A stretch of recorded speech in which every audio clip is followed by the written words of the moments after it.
was a huge Tupac fan. Yeah, seriously. Hey, bro. I was a huge Pac fan. Bruh, what was it? You know, that album of his Machiavelli. And even after were those conspiracy theorists That he was saying alive. that this guy is still alive, man. There's no way they can kill Pac. You know? Bruh, it was in the Bahamas, bro. I'm telling you. Pac was at the Bahamas. Someday we'll see Pac walking in the streets somewhere in Africa, man. Bruh, imagine if there was AI back then, like the way these guys have manipulated pictures. Yes. Oh my goodness. I wouldn't be surprised. Because look, they say like most technology, by the time it gets public, Yeah. military, these guys like have been using it for over 20 years. Just trust. Yeah. Yes. So there's no technology that, like, what you think, like, oh, ChatGPT, what, like these guys, They've been using like it for a that's while. what they buy for billions of dollars now. Like, you know what I'm saying? Yeah. Then later on, after a while, they're like, okay, fine, you guys can. Or maybe use the this stuff. duration, you know, that they had agreed that they're going to use it for. Yes. That time is over, so it's lapsed. Because it's crazy, like some of the things you hear these guys were doing in the 60s, 70s, like some of these background scientific what? Yeah, you know, yeah, they'll yeah. tell you like, oh no, we only have planes that do this, but like, no, no, you don't. You're kind of letting us down slowly. You know what I'm saying? You already have jets and planes that do other stuff. Yeah. You know what I'm saying? That can move in different directions. But for, I think, military pace or the world deception, they kind of Yeah. let you know, oh no, this is all we can do for now. But you got, they're Yeah. way, But they got away. like, way ahead of us, man. I mean, it's going to be interesting to see what happens with this thing for for Pac. Mhm. And the guy who's saying that he's the one who killed Tupac. First, for me, I thought it was an East Coast, West Coast thing. Yeah. I was like, there's no one from Cali who would want to kill Tupac. He's like their hero, man. Yeah, but the problem is that it made sense because of the internal gang thing. Yeah. Like the internal gang thing was already an issue. Mm. Like Crips and Bloods, like, okay, cool, you can survive. Yeah. But then these guys, man, like, you know, you bump into a guy at the club, Yeah. all of a sudden it becomes a scuffle. Yeah. You know what I'm saying? Yeah. You drop a great album, this guy wants a feature, you're not giving him a feature, he feels some type of way. Like it's such, like even right now, like the gang culture is, you would think it should be dying, Yeah. but now it's like it is really out there. Yeah. Because even like the biggest artist, like Tupac, yeah, he was very, you know, coming out gangster, but he was also very an articulate, had a different background, Mm-hmm. right? He wasn't really a gangster. Suge was. Yeah. Hey, yeah. Right? So Suge was very much knew how to use that blood system, but there wasn't a lot of like real on the street, I was a gangster. Like I think Snoop was. Mm-hmm.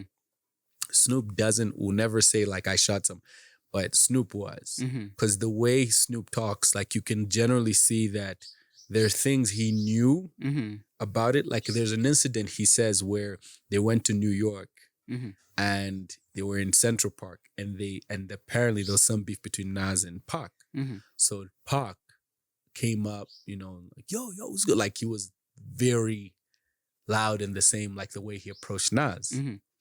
But the way Snoop talks about it, he says, I saw the guys Nas was with Mm-hmm. and the way they were moving. Mm-hmm. And in my head, I was like, Pac doesn't know that we're in a situation where we're the ones who are gonna die. We're going to get whooped over and here. it was man. apparently it all came down to how Nas reacted. Oh, wow. And the way Nas actually played it very cool. Like, he was very soft-spoken, what. Like, you can see Nas was intimidated, but he calmed the situation down because the guys he was with, Mm-hmm. he says, like, Snoop says, like, he knows the way killers move. Like, they were, like, setting themselves up in a situation. Like, if Nas responded in another way, that was gonna be it. So, he's like, Pac wasn't aware. So I guess he was not part of that life. Yeah, it's like that he wasn't. culture. Yeah, like real gangsters know. Like, Yeah. the way that guy went to that door, the way that dude, they're like, nah, this thing is about to go down. So, What I do know is that his mom was also part of the what they call Black Panther. Yes. Yeah. Yeah. I think his father-in-law was like, he's not father. His stepdad also was instrumental in that. Mm-hmm. He was a very articulate young guy. They said when he went to jail, a lot of things changed. I mean, and the thing is, one thing we have to give it up for him is he was a sharp guy, man. He was. that guy was a poet, and he was. The way he was writing his music. Yeah. Not many people in that generation were doing that. Yeah, I think, it's, he really, I do understand sometimes, like where they say, and this is probably one of the biggest issues with hip hop today, right? There's that whole story of, we're telling this story because this is what we're going through. Yeah. Right. I get it. Like there's that much of, this is what we're going through. Cops harassing us, different things like whatever. And we have to move like gangsters. But then there's a difference now where do you draw the line between you telling your story and you glorifying, you know what I'm saying, that culture and making it acceptable, and now it becomes a cycle. Yeah. Right. Because that's one of the challenges. That is the challenge, because you have a lot of these guys are like so there's this young guy, I think his name is Pooh Shiesty. Was made, I'm telling you, you crazy. Go on YouTube. This guy's got 300 million views, over 100 million views, and then got arrested because I think his brother and him was tried to rob some guy of sneakers from the back of his very expensive luxury car, because some guy was supposed to bring him some shoes or something like that. Yeah. And then they just plotted like, we're just going to take them off him. Now I'm like, you can afford the shoes. You can afford the shoes. Actually, many pairs. I know. Like, what do you need? So the culture is a mindset that you can't break. So now so I generally feel like, of course, there's always these conspiracies, but it's almost like the people that are executives that own these labels, they want to perpetuate, because they're not the ones on the street. Yeah. The kids are not on those streets. The kids have no chance of being shot, right? But then they're like, well, this is what's making us money. Because you'd find, like, you'd be surprised. You'd think if Jay-Z drops a song tomorrow, he will have like millions of views. No, these underground gang, like trap rappers, man, their views are insane. And sometimes I look, I'm like, who's watching this? And you realize, like, the hood. Guys in the hood are consuming that stuff. Consuming this stuff. I mean, if you there's a guy I like Chance, and I think Chance was here to show us that the underground movement is alive and it's happening. Because Chance the rapper, like, he's not been signed to any record label. Yeah, and barely gives his music out for free. He used to sell his music like. I don't even know how he used to distribute his music, but it became so popular, like through a grassroots movement, that he was like a phenomenal for these guys. That, like, I remember, because the first time I heard about him, like, like he was even shocked, like, because people were like really, really commending him from how he moved and how he was doing stuff. Because even like one time Jay-Z and Beyonce even showed up to go and watch him. Yeah. And that was like a big thing. Like, wow, this underground unsigned guy. He's attracting the big dogs. Went to watch him. So I was like, hey, nah, man, you need that kind of people, like, once in a while. I'd like to find out what his business strategy was. You picture yourself, man, at a gig, Abel, and Jay-Z and Beyonce. But you see, let me tell you what. They come for you. Yes, we told you. These Christian people, they are Illuminati. The Illuminati. They have been bought. It is, why would Jay-Z and Beyonce go to his Oh my goodness. I don't know if I'd want that, right? I mean, I can handle it, but I don't know if I'd want that. I was just like, it would just be, it would be so insane. They would come after me. You know, we did. Yeah. Let me not go there. That picture, if you take a picture. Just keep your hands to your chest. Because if you do any sign, symbol, that symbol, if you look at it properly, this symbol is the symbol of Baphomet. And then they'll pull up like some ancient Egyptian. Yes. And put it there. Statue to it. Soon you'll start finding yourself photos with the third eye. You know, like this guy, he's gone. Oh, that's it. He's gone, guys. Don't listen to Abel's music. Then you know in the comments, I loved Abel's music. I've stopped listening. Thank you for revealing this man. Man. Bro, let me tell you would know that the cancel culture is real in Christianity. Oh, yeah. Man. Oh, I know it. Trust you me. I learned a long time ago. I was like, they are, you know, you could be 1 minute and you're people love the idea of ministry. Oh no, evangelism, reach out to the souls. What? You go where the souls are. Oh, okay. man. It's like, You've crossed. He's gone. Yeah. He's no longer one of us. Why are you not preaching Jesus? Like, guys, but you know I was doing the same songs I do in church at this event. No. You're now misleading the youth. Then you're like, oh man. Then you realize that, you know, I and that's what I realized a while ago. I feel like so many churches package young Christian artists as an alternative. Mm-hmm. Not as something original. It's like an alternative. Like your music is always, thought of as an afterthought. Like, oh, we don't want people listening to those people. Yeah. At least we have this. Mm-hmm. You know what I'm saying? Yeah. Like no one wants to be an alternative. Like everyone's like, hey, listen, I am here to be creative. Mm-hmm. And there was a time where Christian music was the originators of music, you know? And I think you see it even in the centuries, like how the world would have to come to Christian people and kind of borrow and find out, like, because we were allowing ourselves to be creative. Mm-hmm. Look at the cathedrals. We wanted to be at the forefront of art. Yeah. We wanted to be at the forefront of creativity. Mm-hmm. You know what I'm saying? And then just somewhere religion, it just checked in. It just checked in, man. You know, my wife is from Scotland. Mm-hmm. So every now and then we get to visit Scotland, and I love history. Mm-hmm. So, and Scotland has a lot of, you know, history and Seriously? those old churches, like some which were built in like the 12th century, man. Mm. And they're still standing strong. Yeah? Do people attend? That's another question. That's another, yeah.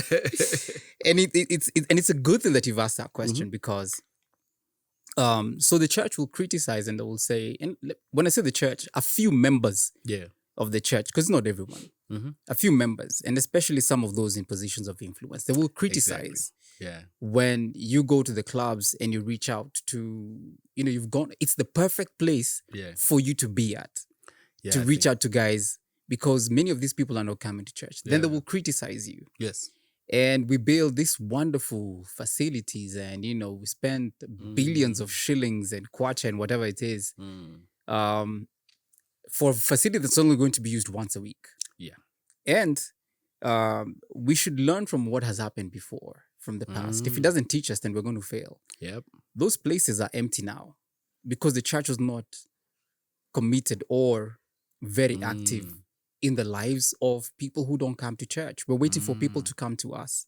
You get? So we can look at those churches and be like, man, I mean, it's unbelievable. If you see those buildings, it's unreal. Ridiculously beautiful. The level of detail that they have. Oh man. I think you can't beat that. You can't beat, like you see, as you're saying, you know, the church, at one point we were leading. Yes. And so like sometimes like I have to add, that's why I'd like to talk a lot about the kingdom. Yeah. You know, because I feel like when you start thinking about something like a kingdom, you realize a kingdom has to have everything. I remember a friend of mine who was in the army and he was also studying law. And he told me, he's like, do you know I'm studying law? I'm like, yeah, tell me. He's like, no. He says, in the army, we have this belief system that we must have everything in case, like, imagine like tomorrow there's like a major war, right? He says, so what the army basically does is that they have to understand that they have to have everything in every structure of society within the army itself. So he says, so if we need musicians, if we need doctors, we'll tend them for training. If we need lawyers, we have everything for training. Engineers or whatever. So we can integrate in society, but we know that we are part of the army. Yeah. So I've always felt like the kingdom of God is the same. Like the more, when you think, sometimes I think we think of our addition to the church in terms of the building. So a lot of people feel like they have no use to God because they can't fit in the church as a structure. Yeah. So let's say I'm a DJ and I'm a really good DJ. Where do I go? You know what I'm saying? Like, where do I go? Yeah, So there's no room for you in the church. So if they don't have a purpose for me, or you find like a lot of rappers, we were laughing about this with some of my friends. Like, yo, you remember those days when there was like a church would say, "Oh, come to our church and do some ministry," and you're young and you do this young, vibrant youth music. You got now the young people jumping up and down. You got then it's a conference, so there's always like maybe a guest pastor. Yeah, and then the moment you get off, you're done, and then now the pastor comes and introduces the guest pastor. Is like, and now let's have some ministry. just like, wait, what? What was I doing? Jumping around. Yes. He's like, that was nice. But now let's have some ministry. It still happens today, man. It still happens today. So it's like, let's get the kids active. It's like, when you invite Sunday school kids to come and sing a song in church. Yeah. It's like, let's wash that away with some real praise and worship. So you find a lot of people, or maybe the work on Sundays, you know what I'm saying? So the kingdom of God, I think, makes me understand that we are the church. Yeah. Wherever we are. You know what I'm saying? We're the body, we have a role, we have a plant, we are there for God's purpose wherever we could be. Yeah. Where we feel God has sent us to, So, because I feel, I meet a lot of people feel like, oh no, I don't know if I should be an usher, I don't know if I should be what, and they feel like if they're not serving in a church in that capacity, or any of those few roles, then they're not doing anything.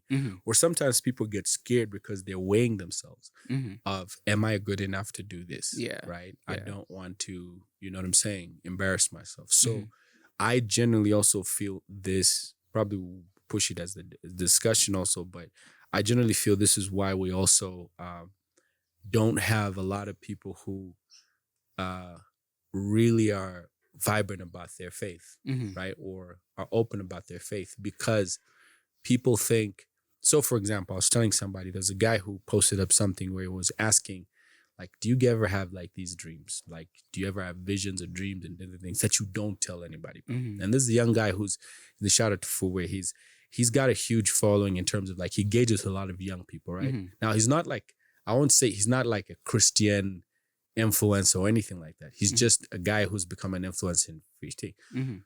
So I saw like over 3,000 comments from young people. Oh, I had this dream that, this, and it happened, and most of them were freaked out. Wow. That they have these, they feel dreams. Like this. So now, a lot of these young people, they are in the youth culture, usually drinking, music, weekend, chills, whatnot. But I said to someone, I said, man, the gifts of God are without repentance. And I generally feel like God is trying to say something. There's a lot of young people who have gifts, like they have gifts. But their biggest fear is, if I step out and I say, hey, I've got this gift, I know what you guys say people like that look like, and I'm not that person. Yeah. So even when people tell me like, oh, Abel, you should start a church, I'm like, no, because I know what y'all look like. When you think of a pastor, I know exactly what I'm like, and that's not going to be me. Yeah. So now imagine what somebody feels like every time maybe a young girl has got a prophetic gift. God gives a vision, but she's scared because every time she hears somebody moves in a prophetic gift, they're flamboyant. They've got 6 armor bearers. They're, you know what I'm saying? And this person is not like that. She's not like that. A different, and they're just like, nope, that's not, I am not going to tell anybody or anything about this. And I remember there's a podcast I did with some guys, definitely not a Christian podcast, but when I was talking about this, the guy who host started talking about how he has visions. And he's like, even his mom has had vision, different things. And he says it shocks him how certain things play out. But he's like, he doesn't even want to tread there. Yeah. He would rather just like, he probably doesn't even know what to do with this gift. And when he sees it, coming into play, or like you're saying, when people are out there prophesying and talking about their dreams, they're like, man, I do not fit and so that role. Here's what I believe. I generally believe when Jesus says the harvest is plenty, but the laborers are few. Think about the work that Jesus is doing, and he calls it a labor job. Yeah. Right? So before all of this, guys were picking up, setting up, whatnot. That's a labor job. labor jobs really don't require much skills. Mm-hmm. It is something that you can normally do. Yeah. This is what Jesus was calling ministry. Mm-hmm.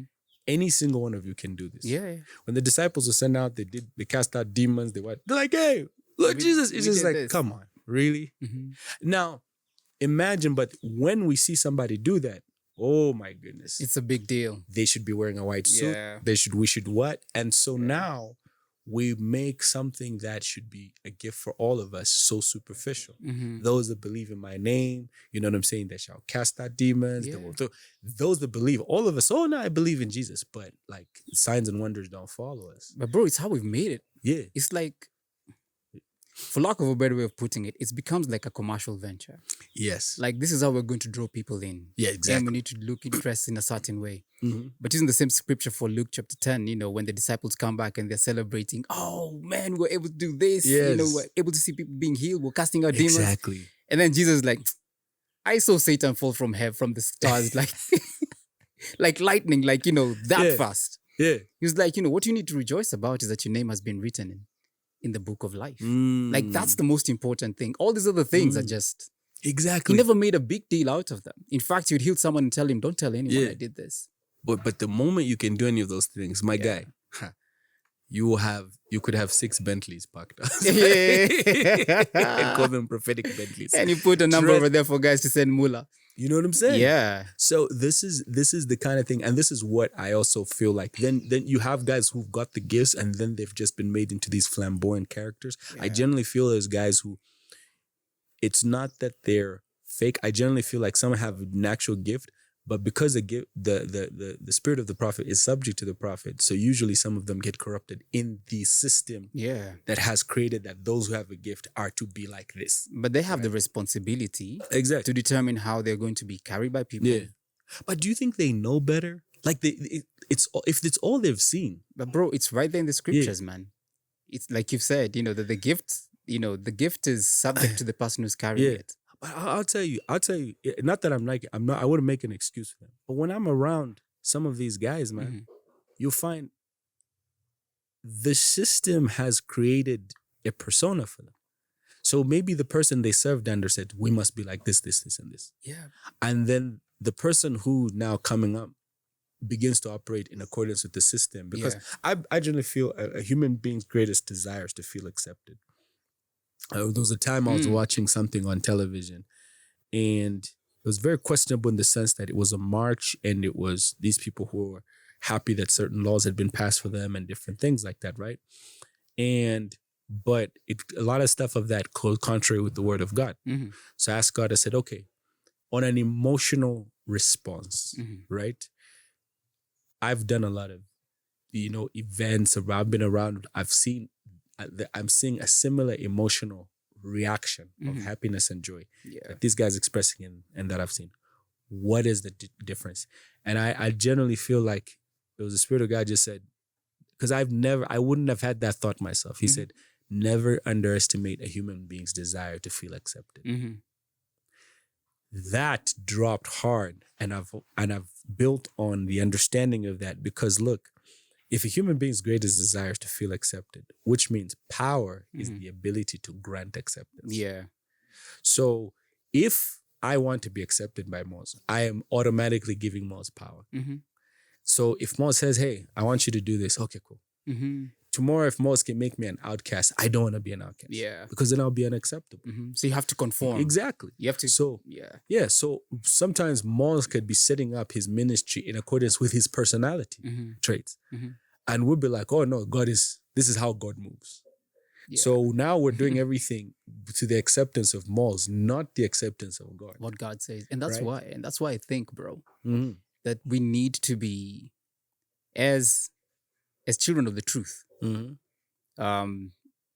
That's what we need to be reading the scriptures. Yes. And like yesterday, we were talking even with colleagues in the office, and we were saying about how Paul, writing to the guys in Colossians, he was saying that you need to be rooted and established in Christ. And the reason why he's telling them that they needed to be rooted and established in Christ is that, so that they don't get swayed by all these philosophies and ideas of men that are going to come up.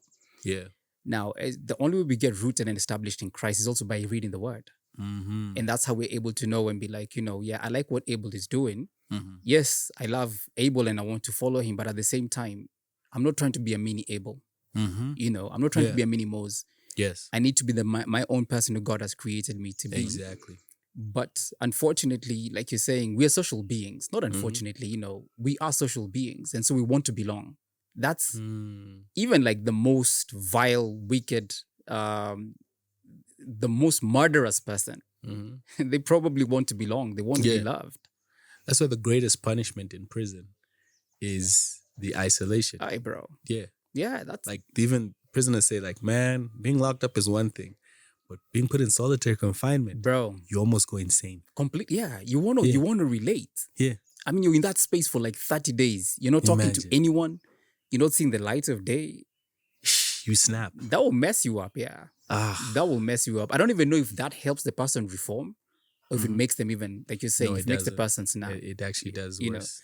But we are social beings. And one of the things that when you're saying about how we have young people who are having these dreams and visions and they're afraid of coming out or even talking about the dreams and the visions that they have because they feel they're not going to be accepted or they don't look like.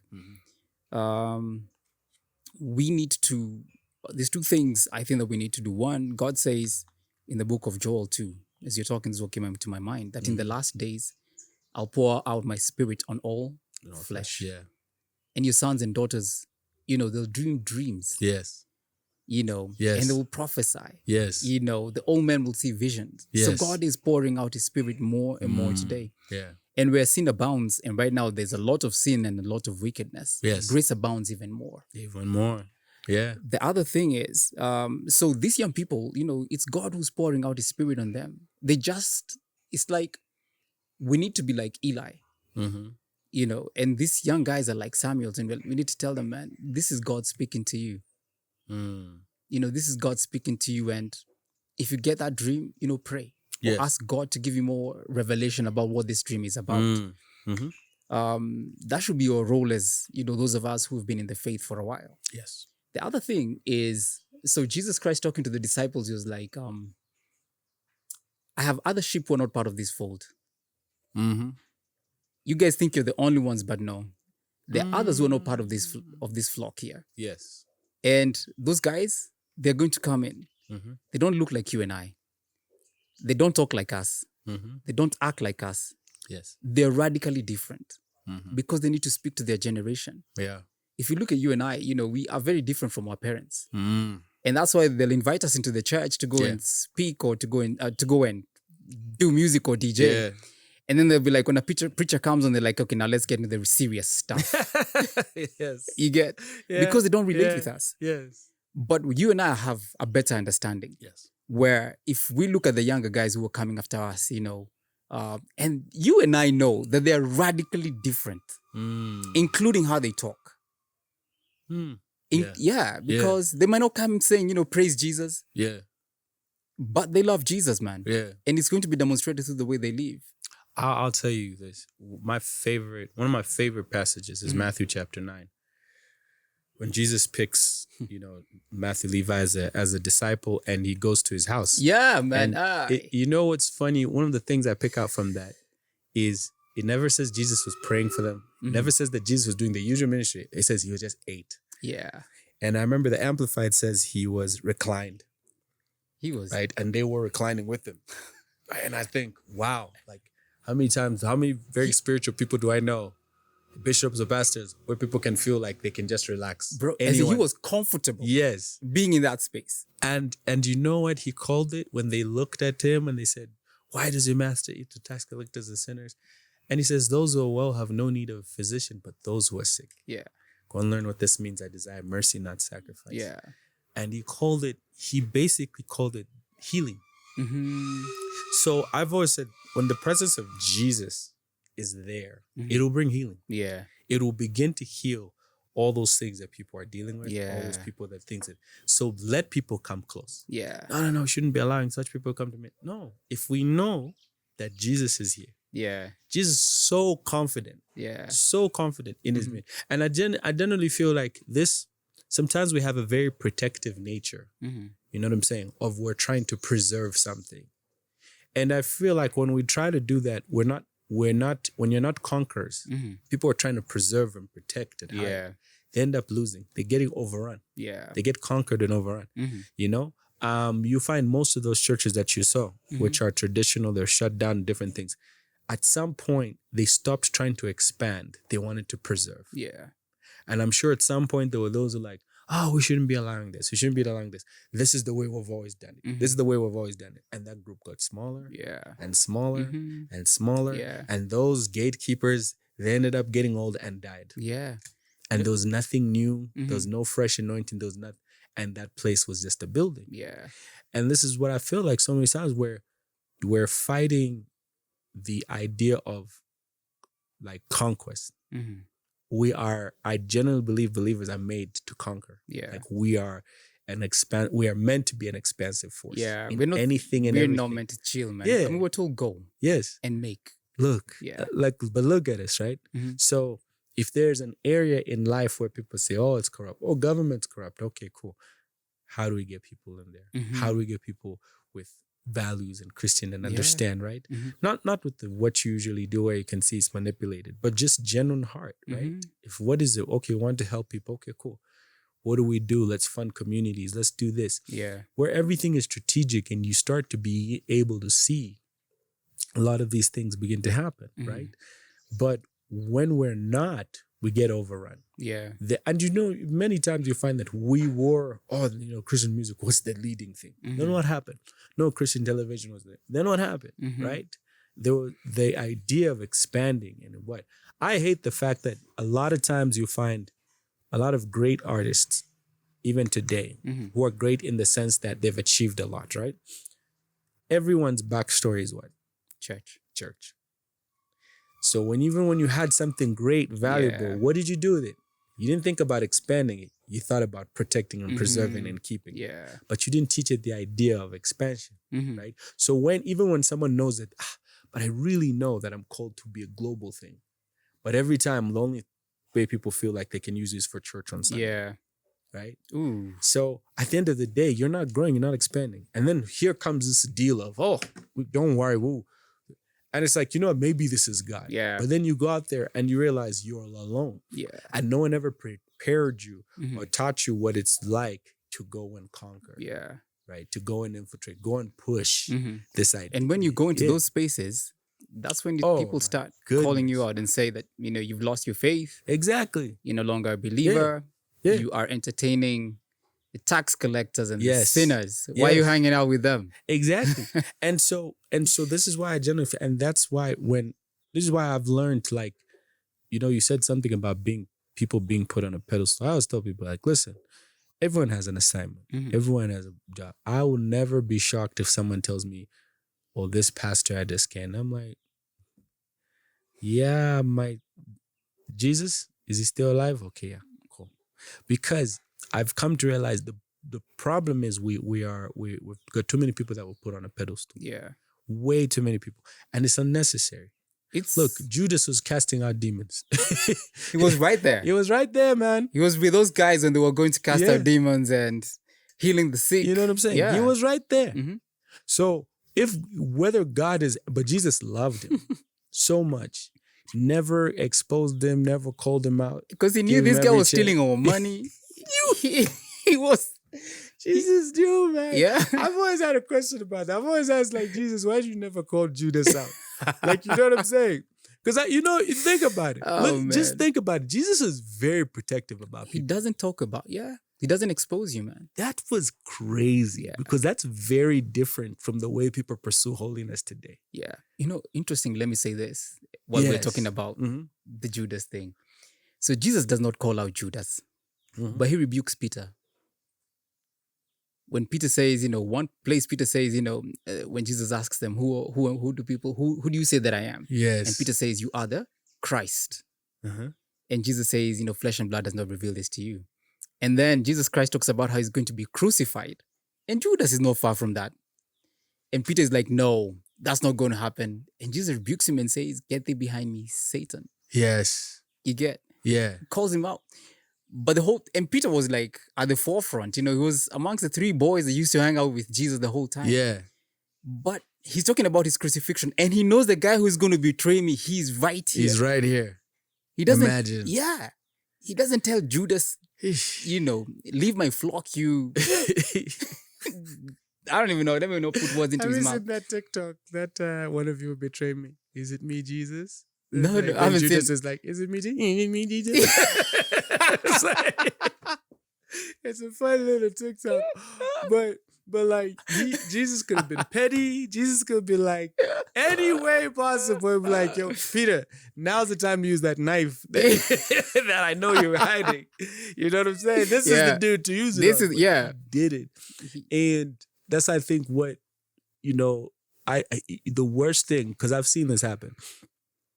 The worst thing about when you finally get when you take a devil's deal is that, man, I feel like you realize how, like, all of a sudden a craving of what you should have done rises. Yeah. Right? So I say this because I know it's almost like a detour topic, but in our industry, because I found myself a lot in the mainstream industry, right? In a sense that my music is played on Christian and also like, mainstream platforms. So, and I'll say, like, even with my career, I find like 80%, 90% of my bookings are more private bookings, non like religious based bookings. So in that world, I've kind of seen there's a lot of questions that you would never hear in a situation where you're dealing with gospel artists, right? But then I realize how normal it is.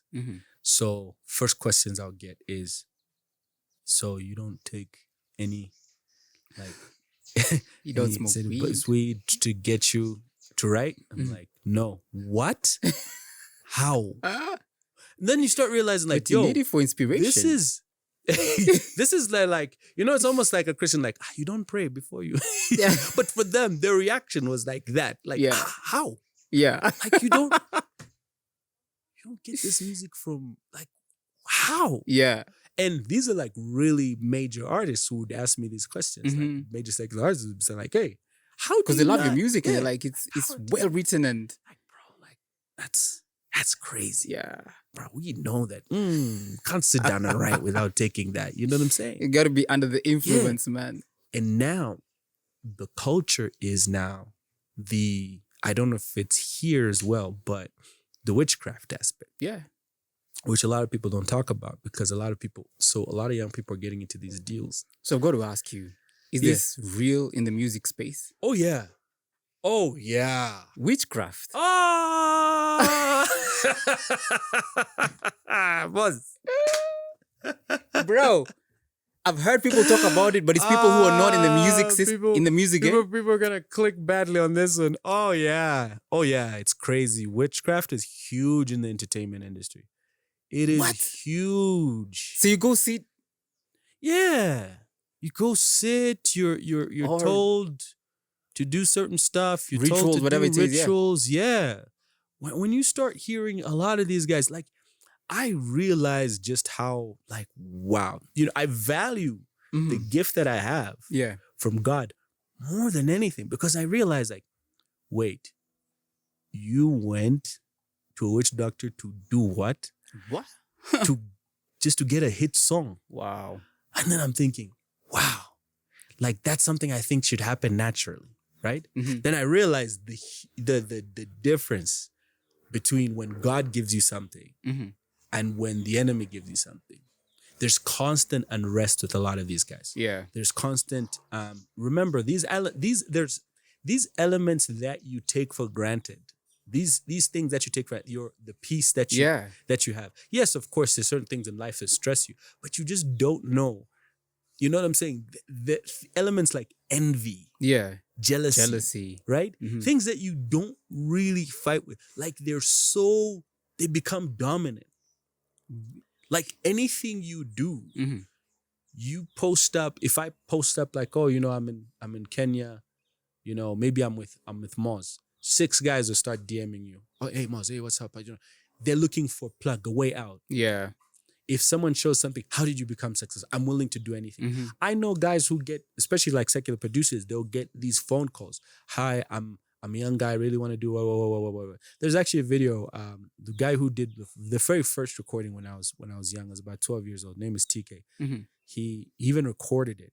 This young guy calls him up and says, "Hey, TK, how you doing? I really want to do my music with you." He's like, "Oh, okay." So TK makes up this fake voice because he got a text saying, "I'm willing to do anything, even like do any ritual." Wow. So TK starts trolling him, basically starts going like, "Okay, are you willing to kill your family member?" "Yes, I'm willing to do that." Wow. Look, this idea of success in Africa, especially, and even the world, but is like, I just have to make it. And especially with young people, it's a craving because everyone there that's being put in their face of success is young.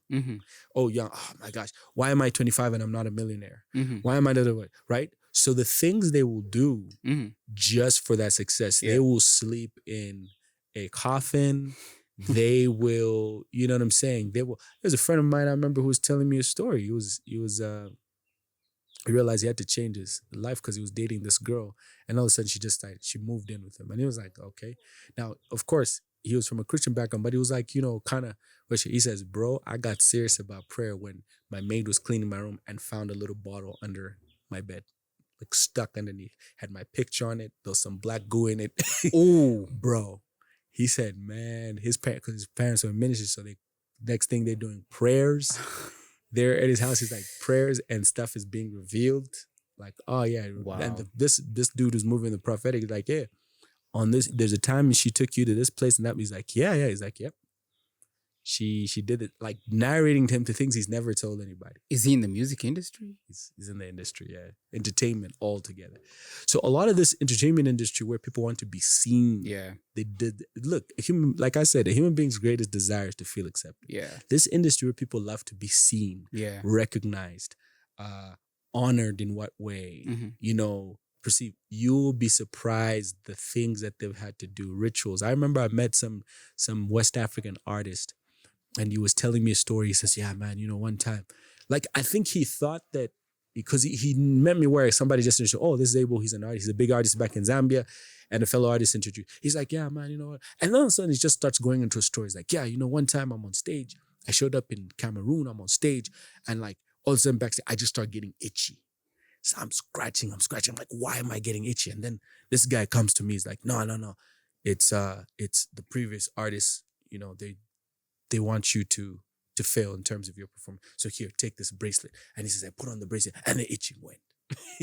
So, like, bro, you hear these stories. Look, there's a dude, there's a dude, shout out to him, MKV. He was a secular artist, right? He did one of the biggest, I think, exposés back home. Because we knew him as a secular artist. And he was a very on stage, he was used to do a lot of sexualized dances as a guy, right? Shake his waist a lot, whatnot. He ended up telling in his testimony, because he got saved, and he says, man, I had mad demons. Says that I jumped over a wall fence trying to run away from pastors praying for me. He says they just had to tell me the things I was doing and how I was like, tossing people, whatnot. But he says, but when I got saved, it was my wife's prayers and everything like that. But then he starts telling, he's like, listen, none of that I was doing on stage was just normal. He says, I had to go to a witch doctor, and the witch doctor I think it was in another country. He says, basically the witch doctor was telling him, okay, I'm going to give you this dance. And when you shake your waist, like, women will flock, especially married women. He says, I kid you not. He says, when I did my shows, married women were the number one who were hitting on me. Wow. Number one hitting on me.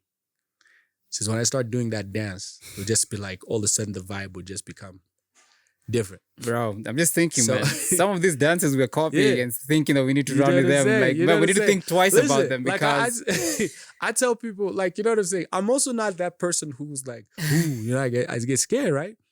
But I always feel like, listen, there's one thing I always take great confidence in the fact that, even the least of the demons, you know what I'm saying, are scared of the weakest Christian.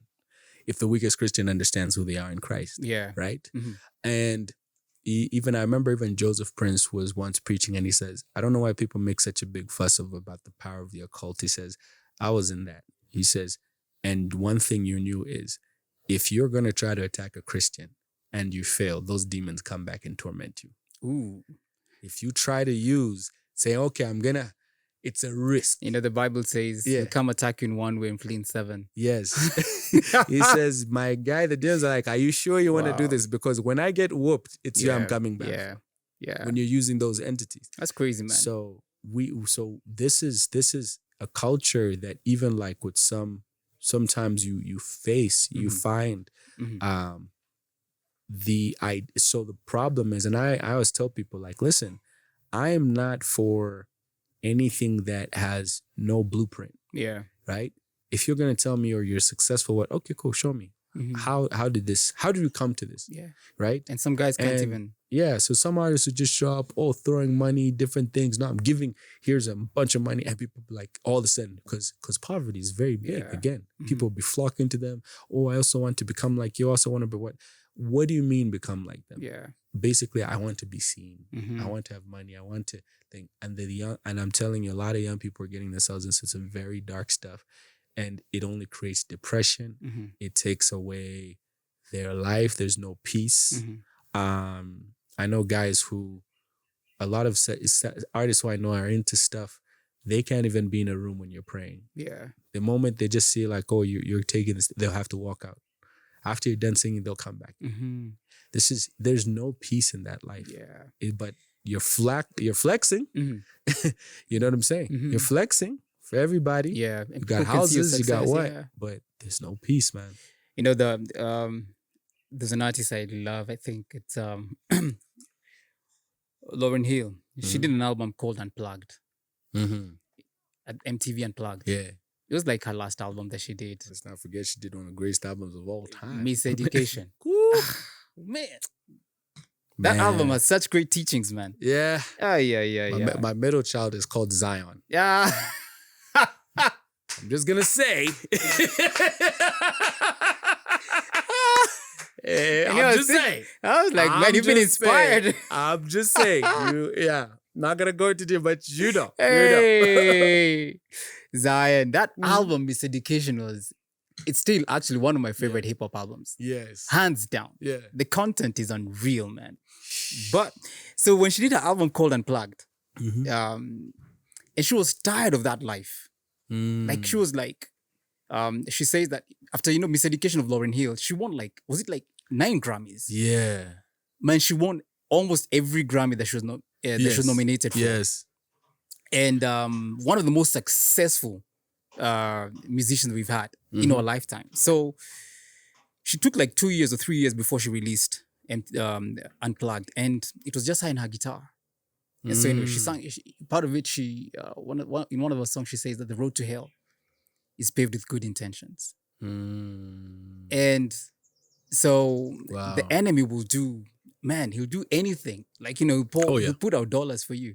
He doesn't care. At the end of the day, man, he's just going to destroy your life. Yeah. He'll give you the money, but he'll keep spending that money. And like you're saying, you won't have any peace in your life. And you have all this drama that's surrounding you and scandals coming up, even though you haven't done anything wrong. Yeah.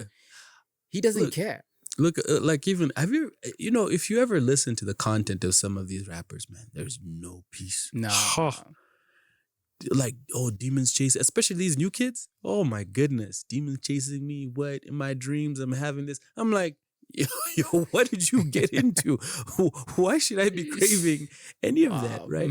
There's a famous guy, I think, who one of the people, if you've ever heard how people Devil at the Crossroads, or where one of the biggest things they call him the Godfa, like the father of rock and roll, right? The guy who literally created the whole sound that people blew up from rock and roll.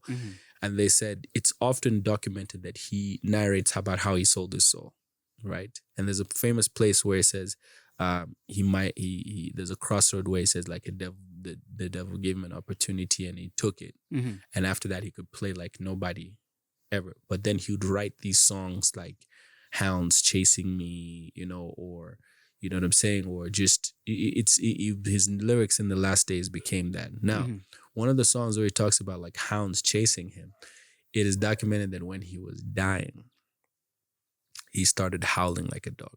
Ooh. On his deathbed, started screaming, "They're coming after me! They're coming after me!" Now, imagine having a successful career, hundreds of people selling millions, and that's how you die. Yeah. And Fear. probably, I know secular artists. I know people. I've been to some moments where I remember.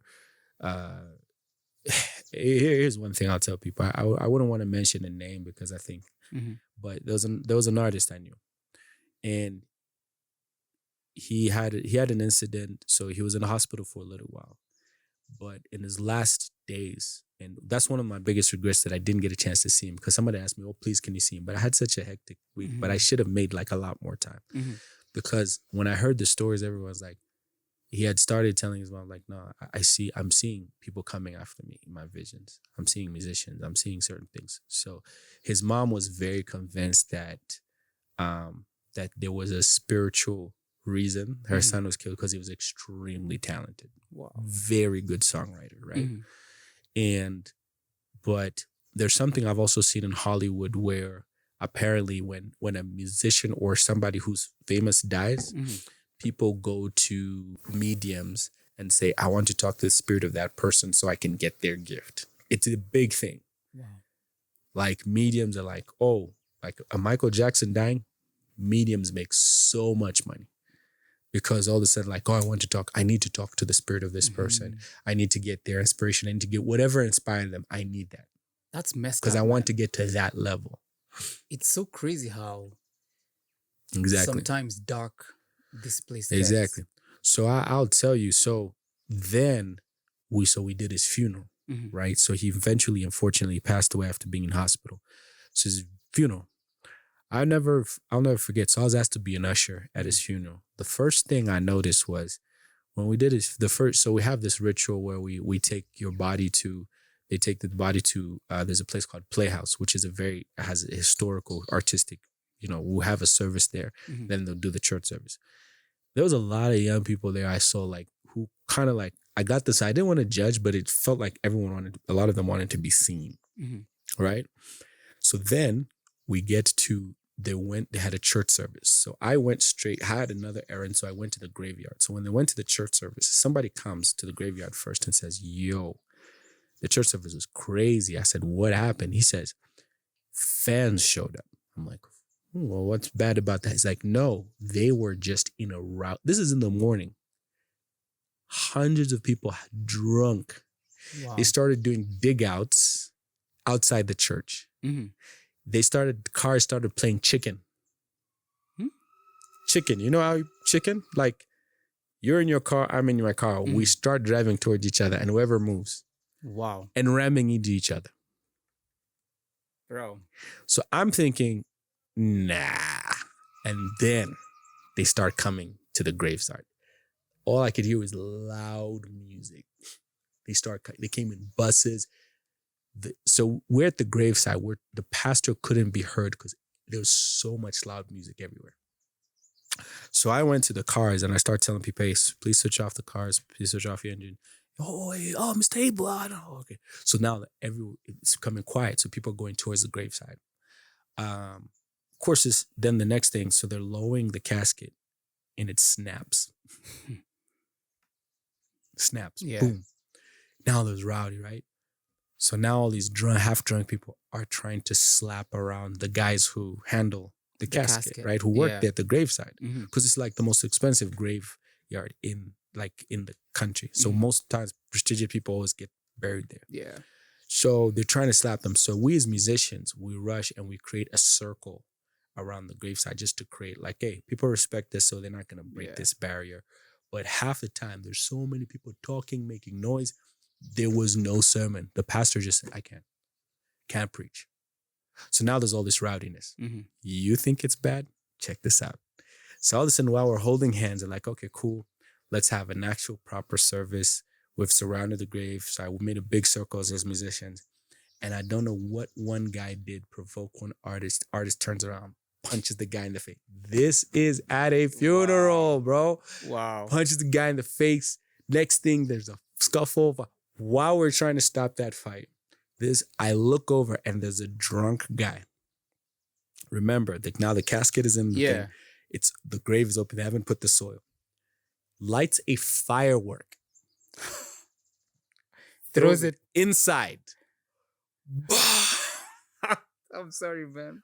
What do you think the reaction is? Oh, man. Guys, take off. Or no.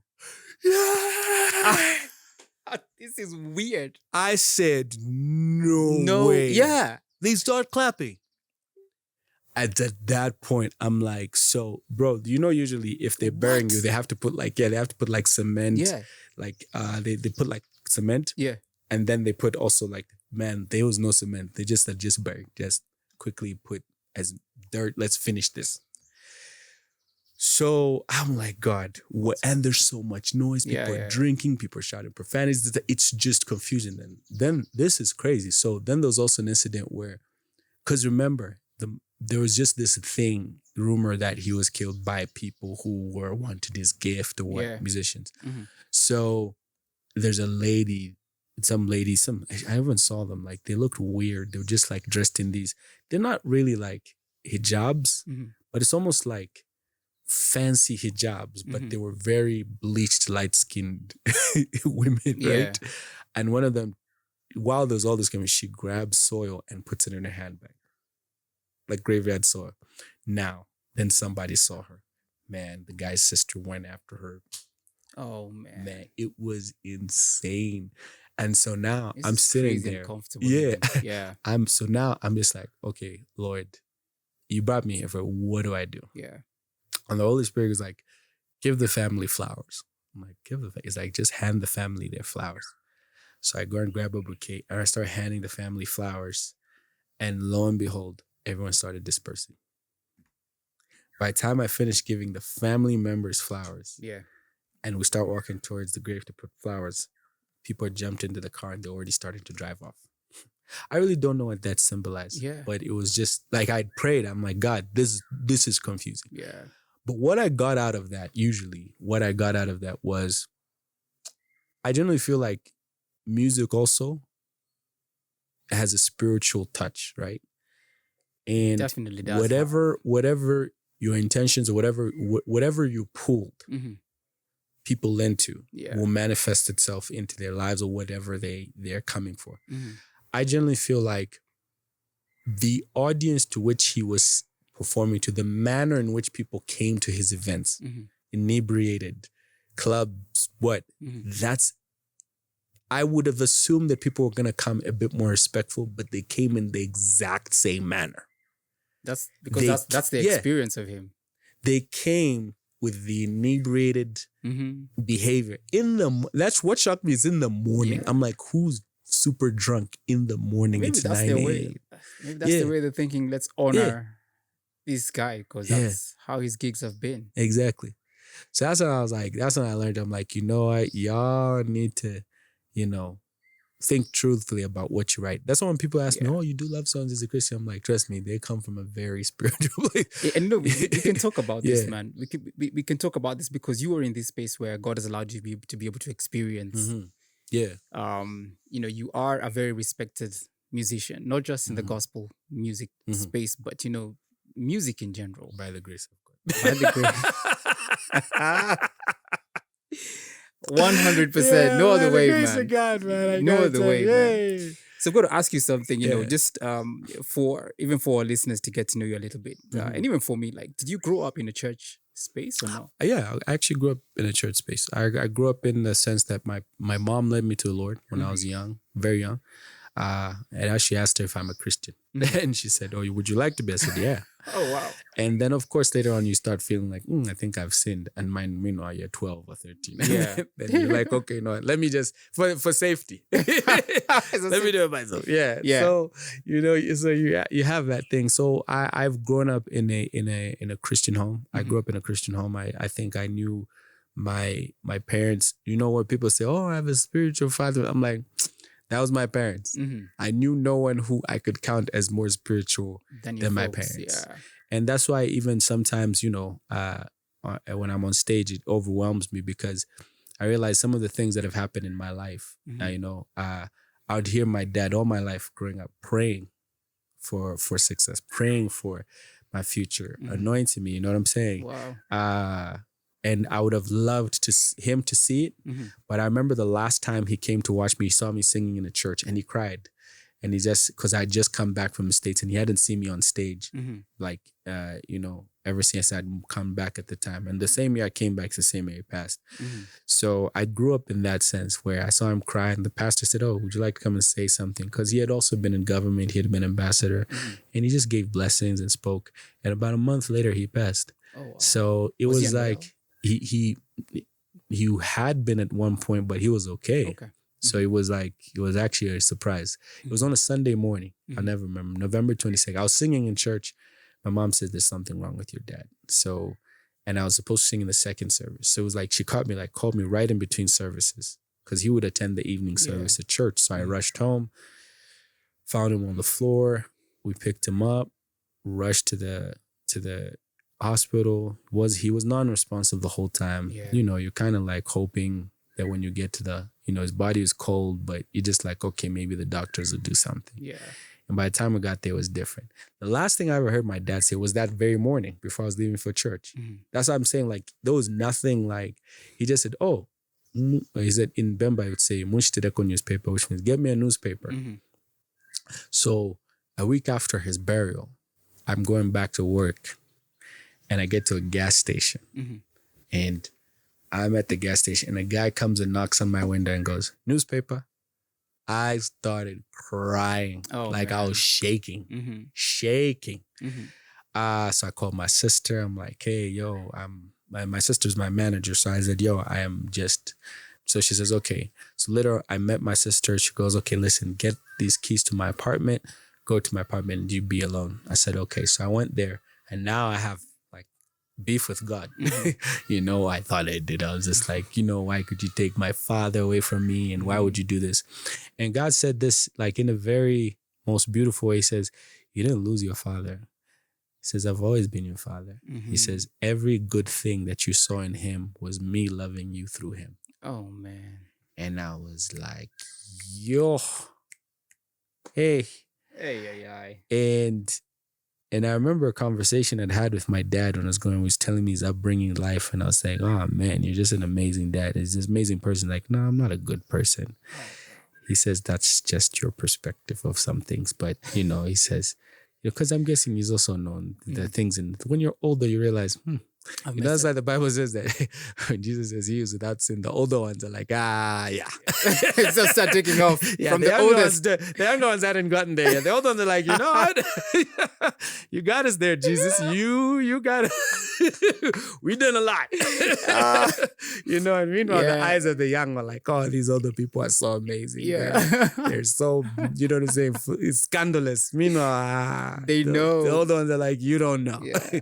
So it was that moment that I realized every good thing. So is that why you did the song Father's Child? That is what made me write Father's Child. That's like one of my all-time favorite jams from you. Yeah, that's what made me write Father's Child. It was about a while later and I woke up one morning and I had this melody that had been in my head for like 5 years and I just never knew what to write to it. I remember even my pastor did a sermon called Knowing God as Your Father. And he'd asked me, "Can you write a song to this?" And I'd sat on that idea for years, over 5 years. And when that melody and that incident and everything in line, I sat down and I wrote Father's Child. It was quite something. That song, there's something about it, man. You need to do a proper video for it. I know it's long. Yeah. I think I definitely need to shoot like a live performance of it. Because I think the lyrics and everything are very significant. And I think my vocals are much better than when I first. Trust me, I listened to my old album. I'm like, y'all really listen to this? Oh my goodness. I'm okay, the anointing. Now that you're here, let's just shoot the video. We shoot the video, eh? Steve. Can we shoot this video tomorrow, the Cape Crew Bible study? Father's Child. I'm like, he's here. It's such a dope jam. Let's get some good backing vocalists. Let's do it. I'll back you up. Give me a great guitarist. Let's do it. Yeah, because look, I mean, it's such a powerful, song. And like, I think, maybe like 6 times out of 10, I'd probably cry every time I sing it because it brings back a lot of, emotional, the goodness of God, where you take a moment of real deep sorrow and then it just magnifies, like, every good thing. Yeah. Every good memory was God. And we live in a time when last week, my conversations with my guest, Maureen was. So Maureen's dad had been absent from her life for many years. Yeah. Like, so whatever happened between the mom and the dad. The dad left when I think, how old was she again? Maybe like 5? Very young. And so she was growing up. Well, her grandfather checked in and, covered her and her uncles as well. But there was nothing. It was good for her. And she did not know what having a father is. But then 3 years ago, she reconnected with her dad. And she's like, I finally know how it feels to be a daddy's child. True. Like, yes, her grandfather was there and her uncles were there. But having her dad around, it's like... It's a game changer. It's a game changer. There's something that our dads do in the lives of their kids. Yeah. That no other man can be able to do that. Yeah. And so when you sing your song like Father's Child, yes, God is your father. And the way he allowed you to experience his love is through your dad. Yeah. I'm telling you. And that's why it's got to be personal for you. It is. It's got to hit in a different way. When you told Maureen's story, have you seen that documentary, that Kirk Franklin? Oh. Bruh. Oh, Father's Day. That thing. I can't relate with him on many levels. Oh my goodness. But I felt it for him, man. It's the one thing that has been missing in his life. And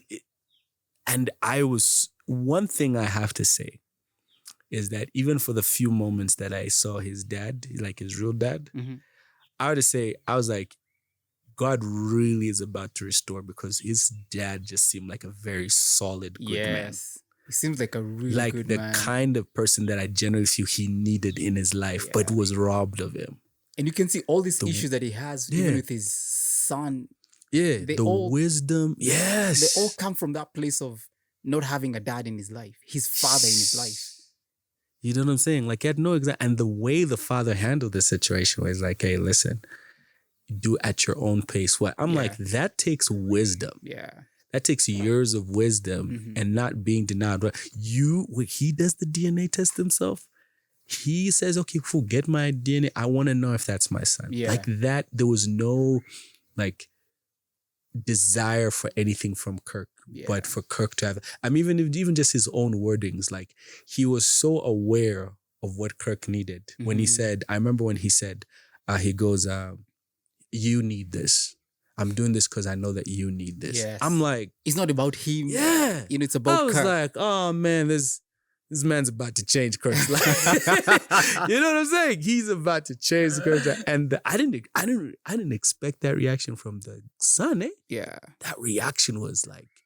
You could see like the son was hostile. He wasn't playing. Like, you could see like their relation. But then that moment happened. And I was like, yo. Yeah, because even Kirk's son, he gets to that place where he starts crying.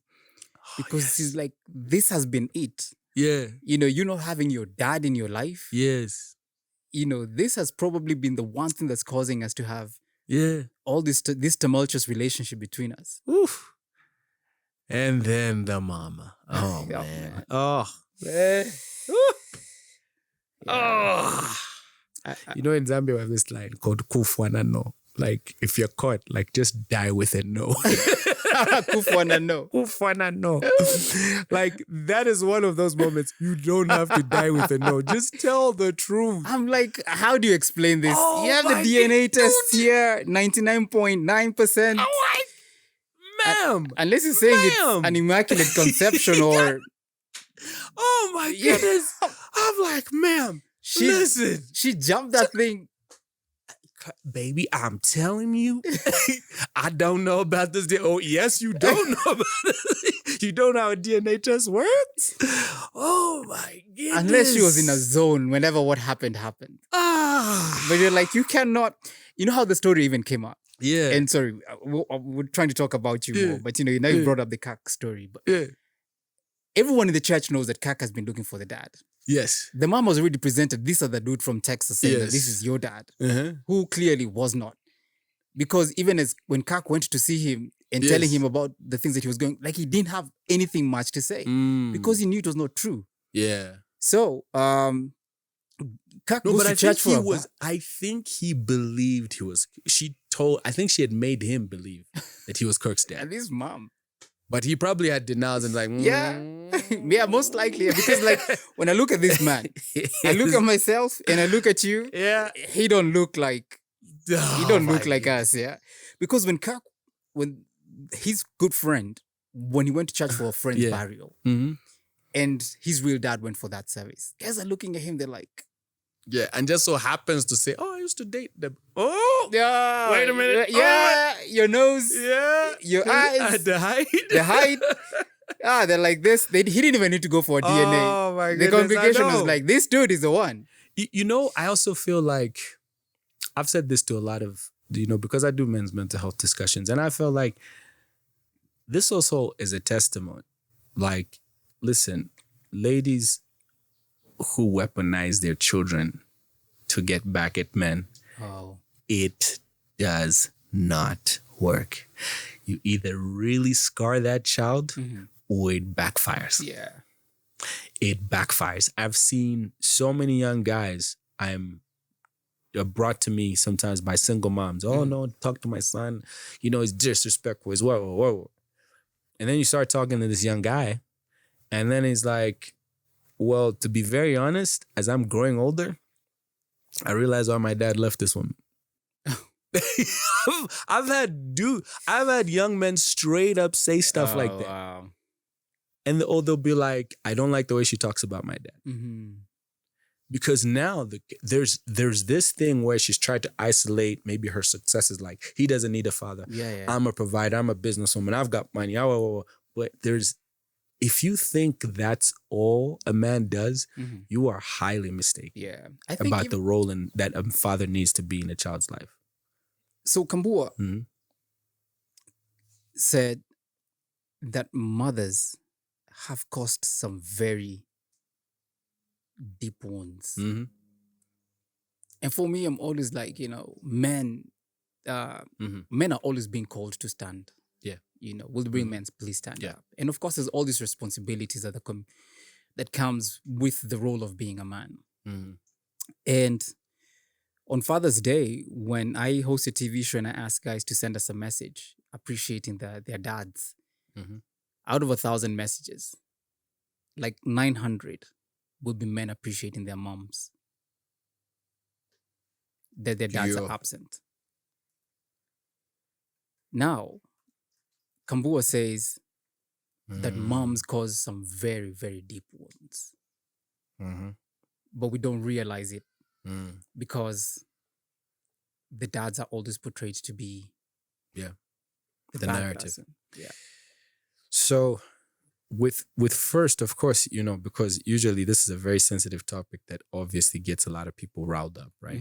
Riled up. Oh man, I've never been so attacked than when one time I posted and I said, I think it was the day before Father's Day, and I said, hey, let's not forget tomorrow's Father's Day. And then just that. Then I said, that's all I said, I was like, there's more. Then I said, not single mothers. Oh my gosh, I was so cussed out. I had people from embassies asking me, Abel, listen, are you trying to get lynched? Get some work with your whatnot. Eventually, of course, I did.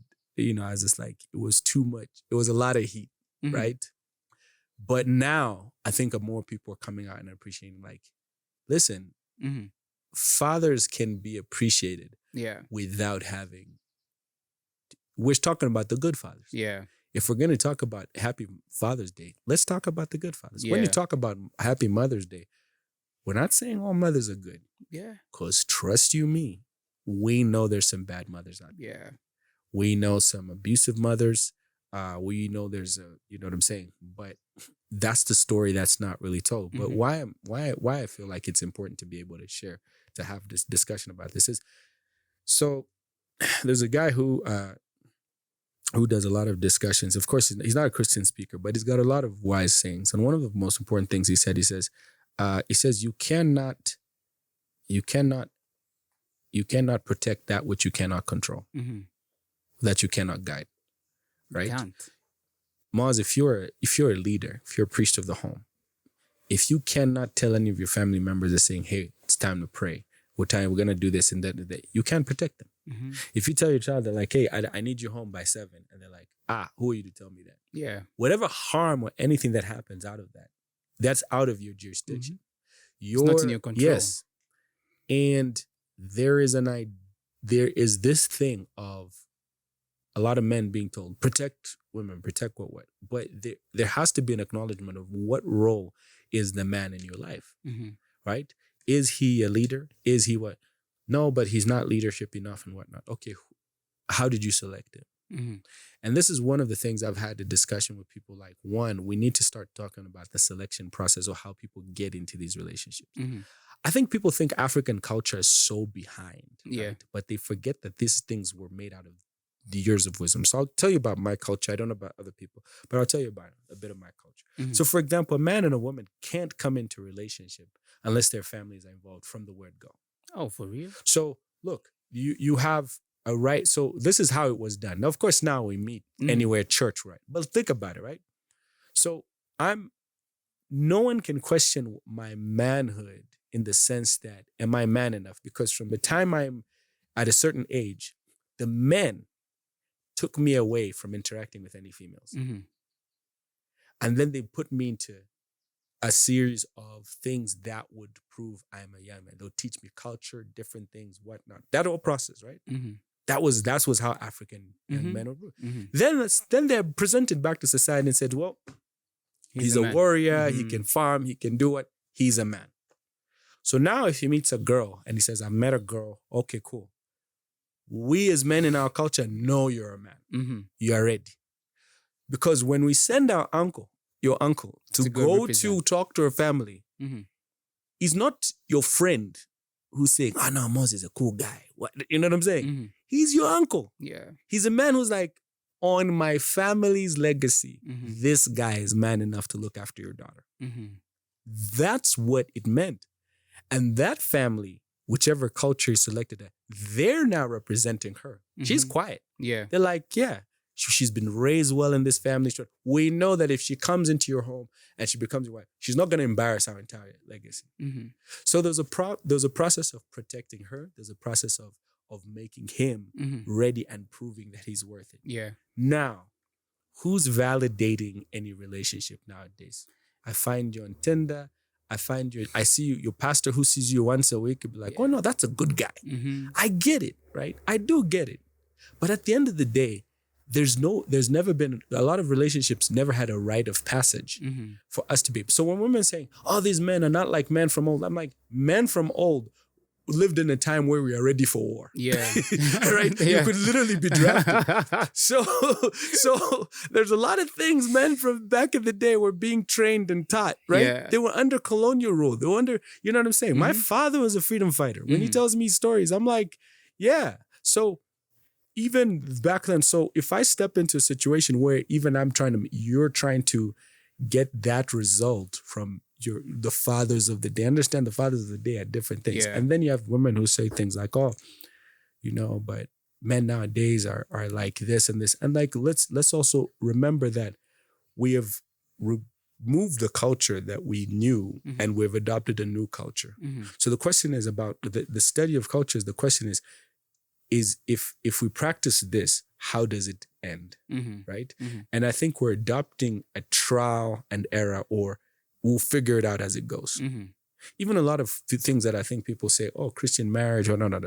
There's a lot of things people don't, we're really practicing a lot of things that we just borrowed as much as we can. A little bit of this, a little bit of that, a little bit of this. Some people even say like the most practiced thing is there's certain cultures that we do things that they do called a chilanga mulilo, right? Which is like premarital traditions, whatnot, right?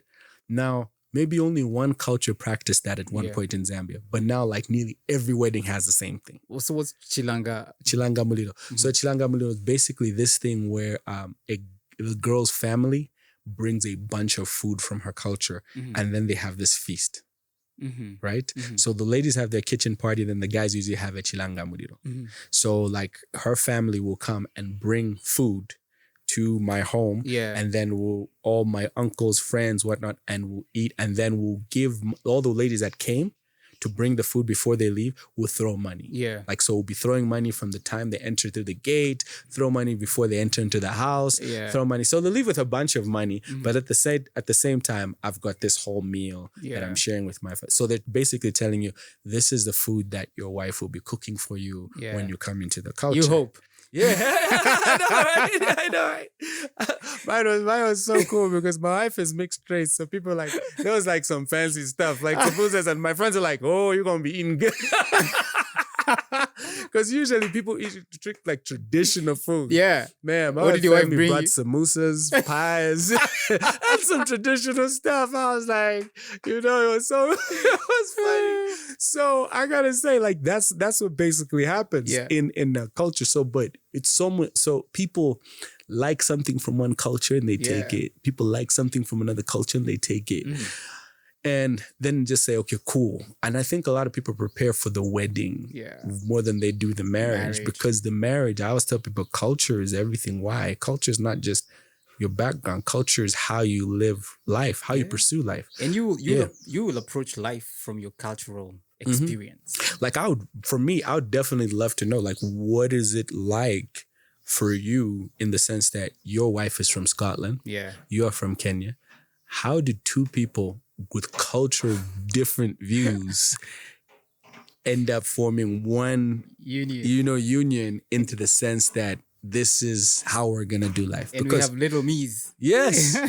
And then what kind of culture are they being raised up in? You know what I'm saying? Like that's yeah. And you know first let me tell you, my wife is Scottish and I think the Scots are like the Africans of Europe. They're so similar in our culture, man. They're very welcoming. Yeah. Like if you go to England, it's different. When you cross into Scotland, you even feel like you feel the difference. Like the East and the West, very warm and very loving, and guys will open doors for you. Well, you have to. They speak English, but it's really not English. Yeah. I remember one time. Pardon. Hey, bro. One time when when Debs and I were dating, her best friends from Scotland came. Now these guys have a deep gay Scottish accent. Yeah. They're Glaswegian. Oh my god. In fact, look at your, it's interesting you bring it up. Look at your coaster. See, it has a word there. So we have these coasters that have Scottish words. Blether. What's a blether? A dialect chiefly Scot, a person who chatters I'm trying to do that. You have to use a Scottish accent, man. Instantly, one who babbles on and on to engage in conversation, long-winded or idle talk. What is that? Okay. As in, I met your granny down the town. We heard a rich, good blether the gether. What is this one? Exactly. What is this, man? That is... Here's another one, man. So, they use words like blether.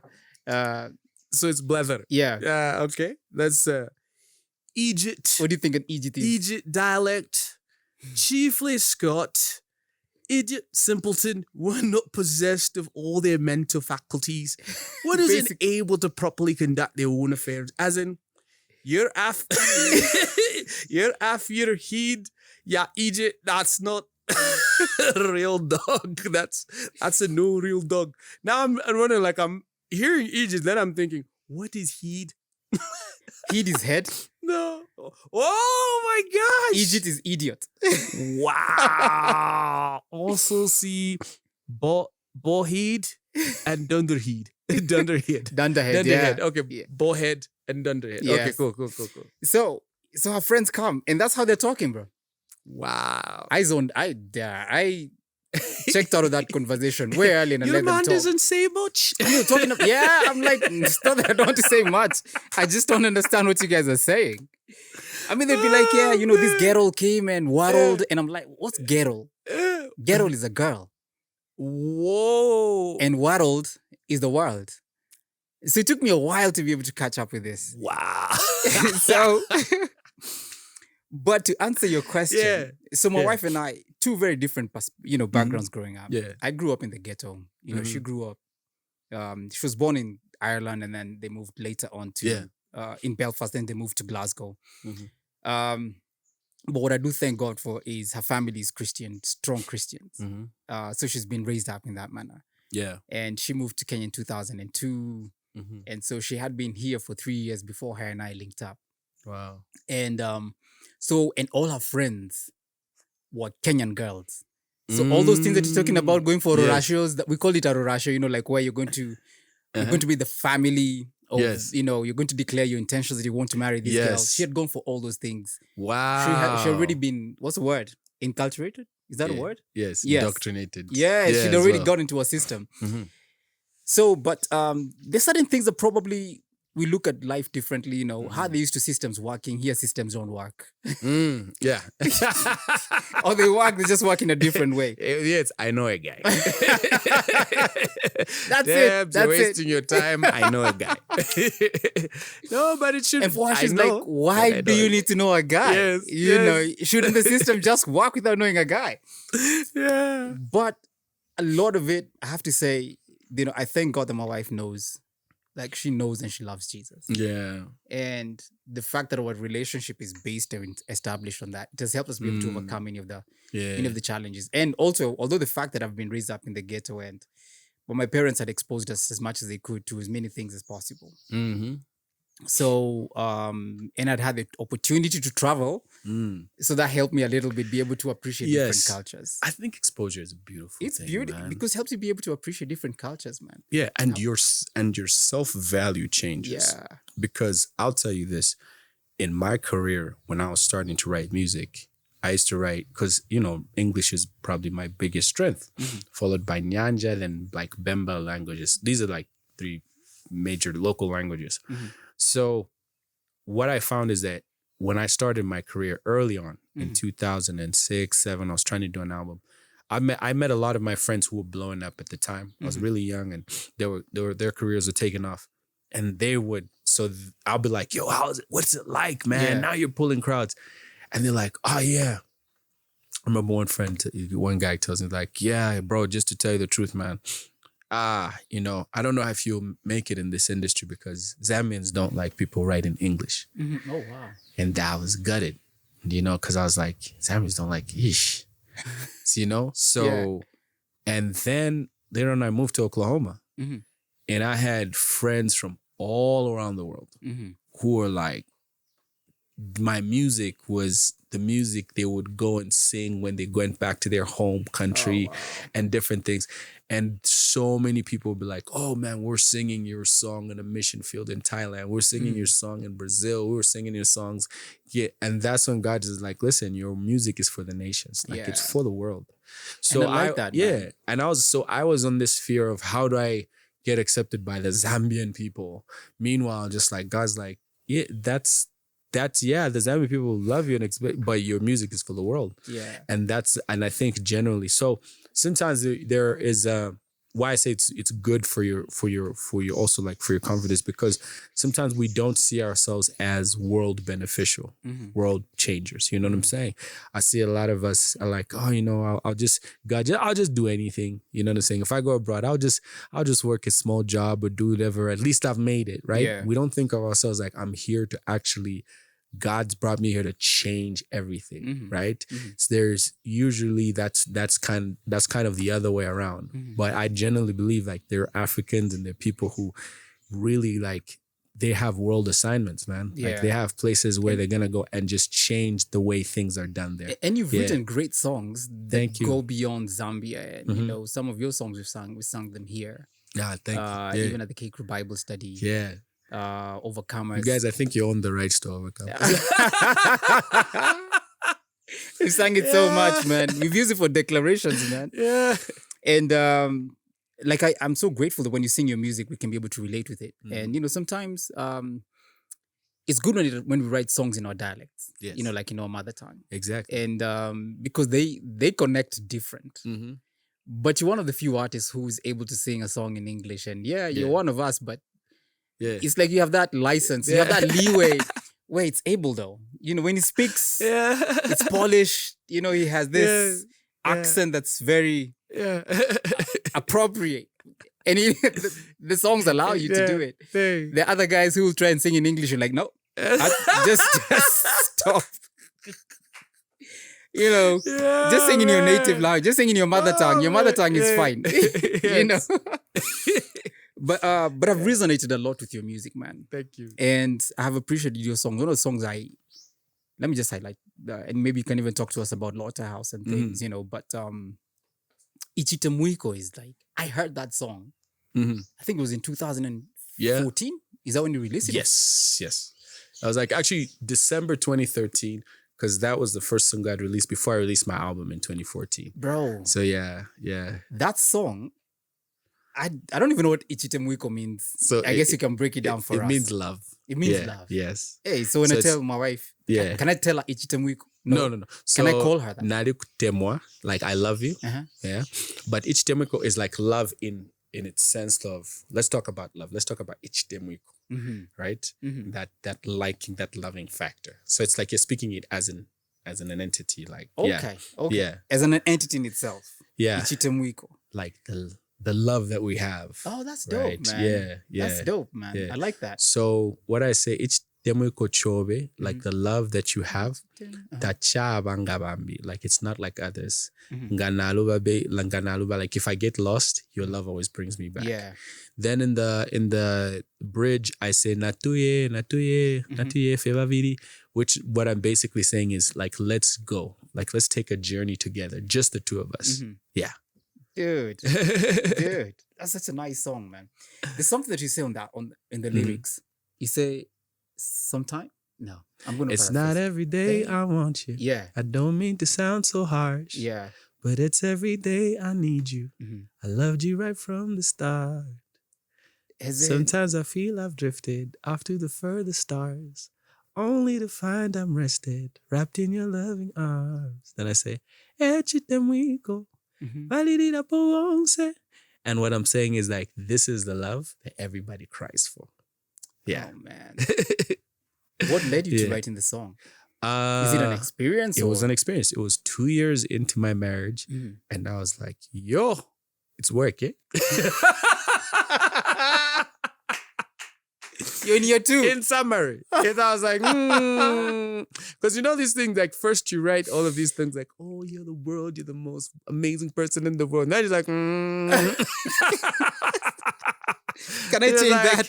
I love this person, but good Lord. But no, it's funny, but like it's the work. It's when like the work kicks in, and when it's not about the feelings. Yeah, so that's why I tell people like, listen, man, like I didn't want to write. Now I realize like I didn't want to write songs that, there's a certain like type of love songs that just glorifies the person like they're an angel, right? And I realized I don't want to make that kind of love song. Yeah, I want a love song that can see elements of deliberate love. Yeah, right. Yeah. So flawed individual, much of the way I even write even the songs, right? So when I say it's not every day I want you, I don't mean to sound so harsh. I was like, I really want to kick this off with real emotion, right? It's not like, because those are your first lines. Yeah, there are times when I'm just like, you don't even feel like I want to be in the same room with this person, but it's every day I actually need you. Yeah. And so that's the difference between, like for example, your kids, you'd be like, oh, you don't want the kids like want to lock themselves in their room and whatnot, right? Yeah. Just because they don't want to be around you at the time doesn't mean they don't need you, right? I mean, my kids will be like, you guys don't love me. Yeah, so because we didn't want to take you for ice cream, really? That's what it's come down to. Go to sleep. Go to sleep. Yes.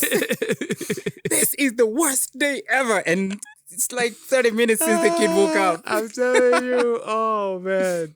Yeah, it is. That's what it is. Yeah. That's what it comes down to. But yeah, like that's what really inspired me. Yeah, man, I love it. And your songs are very relatable and they're very real. And now you guys were part of, is Slaughterhouse still there? So here's the thing, like Slaughterhouse is always, for me, to my view, as much as people call it, like it's always been a collective of solo artists. Okay. It was Pompey, Mag, Tio, myself originally. You know what I'm saying? Yeah. One time we brought in Israel, but that didn't stay. Because there are times we would have these meetings where we talk about like, okay, how do we make it work? Yeah. Like how do we, if we did a group, if we did an album together, you know what I'm saying? But what always I think pressed is we were great friends, but we had huge different visions. Not in the vision that oh, you want to just go into. No, it was just generally like Pompey wanted to build this brand atmosphere. Magnus as a producer has just really built himself really well in terms of what he's done with movies and whatnot. And you know what I'm saying? In his work. Tio in the same time was a graphic designer, built himself up into a whole different thing, went on tour with Sampa the Great. Even in the same way with myself in how, you know, started the first men's mental health conference in the country. And so we realized that, you know, like we're good when we come together. So what we'll do is we'll come together for a song. We'll come together, and also our friendship made us a bigger support structure. Yeah, right? Yeah. Yeah. And you guys were, my assumption is you guys were amongst the first ones to do urban gospel music in Zambia. That's my assumption.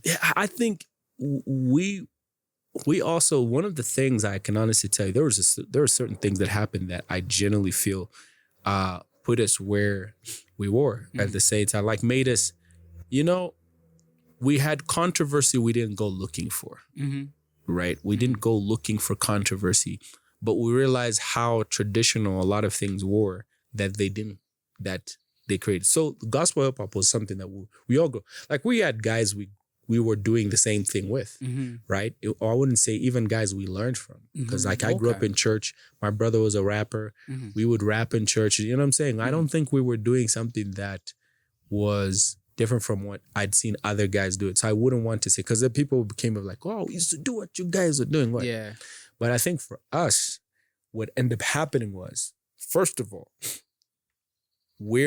Magnus calls and goes, guys, I want to do a song about football. Oh, man. I'm like, Magnus, what? He's like, Magnus no, is Mag 44 now. So, okay, yes, Mag 44. So, and prior to that, remember, our friendship is built on, I started Bible study. That is I'm trying to get secular artists to come to this Bible study. The first two people I get was a very big, well-known secular artist. His name is Slap D. And the other person is this guy who's come back from South Africa. He's also a popular secular artist. And he goes by the name of Pompey. Oh, wow. He's the first two guys who attended my Bible study.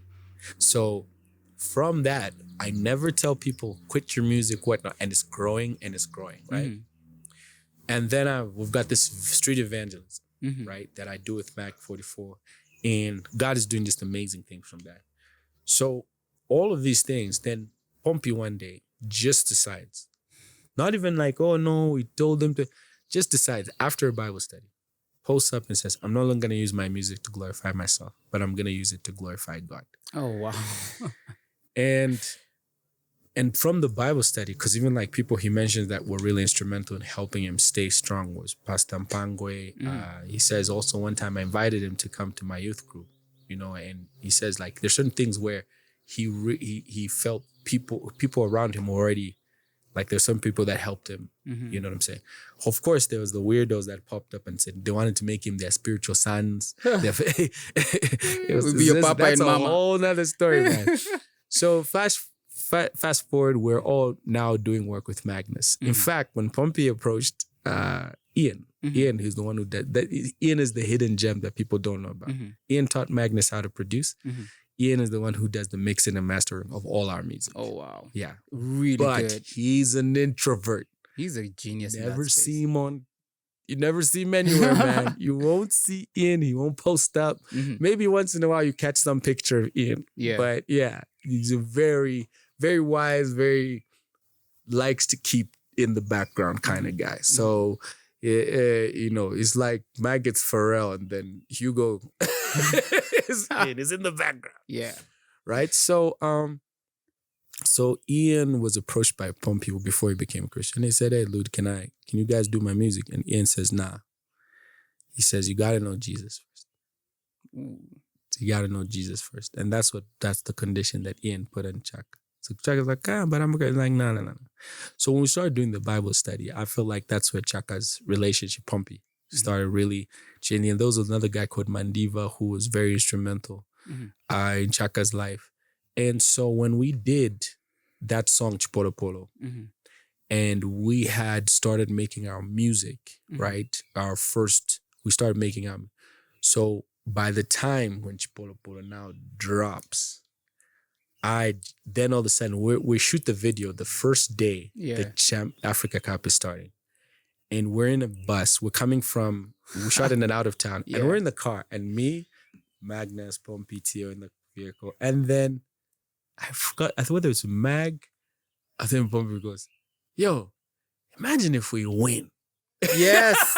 Because that's the year. Imagine.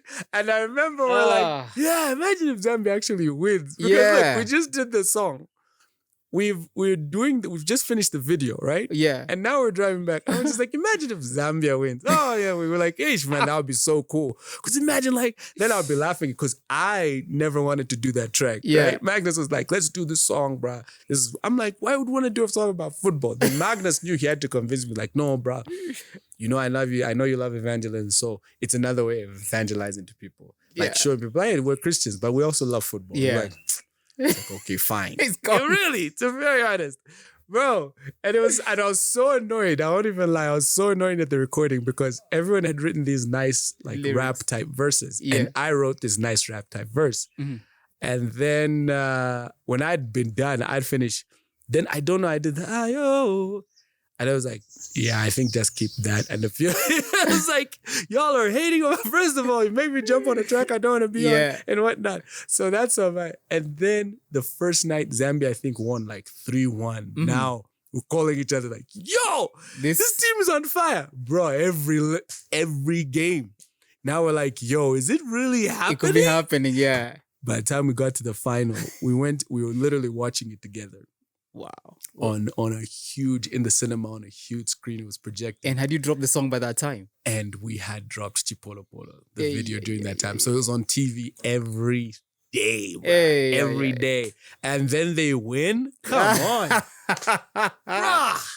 The first time they come back, I think we performed in front of, I'm pretty sure, people always debate about it. I'm like, no, guys, we performed in front of 100,000 people. Because it seemed every Zambian rushed to this stadium. Yeah. And they were like squeezed up because the national team was coming to that place and we were asked to come and perform there.